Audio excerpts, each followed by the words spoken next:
જાફરાબાદ સરકારી દવાખાને મંત્રી પરસોત્તમભાઈ સોલંકીના જન્મદિવસ નિમિત્તે સેવાભાવી દાતાઓ દ્વારા નવું ઈસીજી મશીન અર્પણ કરવામાં આવ્યું છે।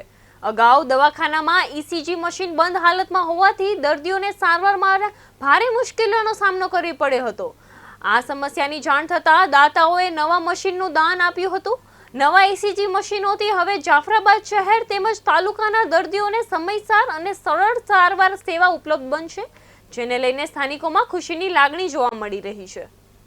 આજરોજ જાફરાબાદમાં ઈસીજી મશીન બંધ હતું, રાતના અમે ઇમરજન્સી આવ્યા ત્યારે અમારે એક ઇમરજન્સી કેસની અંદર અમને એવું થયું કે આપણા ગામની અંદર ઈસીજી મશીન બંધ છે, તો આપણે સેવાભાવી જે અમારા વ્યક્તિઓ છે જે કાયમ માટે અમને ડોનેટ આપે છે, તો અમારા હનીફભાઈ મચ્છીના વેપારી, અલીભાઈ વેપારી મચ્છીના, નાનજીભાઈ બારિયા વેપારી અને જયમાતી કન્સ્ટ્રક્શનના મુન્નાભાઈ શિયાળ અને હમીરભાઈ સોલંકી તરફથી આજે ઈસીજી મશીન અમે સરકારી હોસ્પિટલને જાહેર સેવા માટે અમે આજે મૂકીએ છીએ। કારણ કે ઘણા સમયથી ઈસીજી મશીન બંધ હતું, અમારા ધ્યાનમાં આવ્યું એટલે અમે તાત્કાલિક ધોરણે લઈ આવી અને સરકારી હોસ્પિટલ જાફરાબાદને CSCમાં અમે આ મશીન સાહેબને હસ્તક કરીએ છીએ।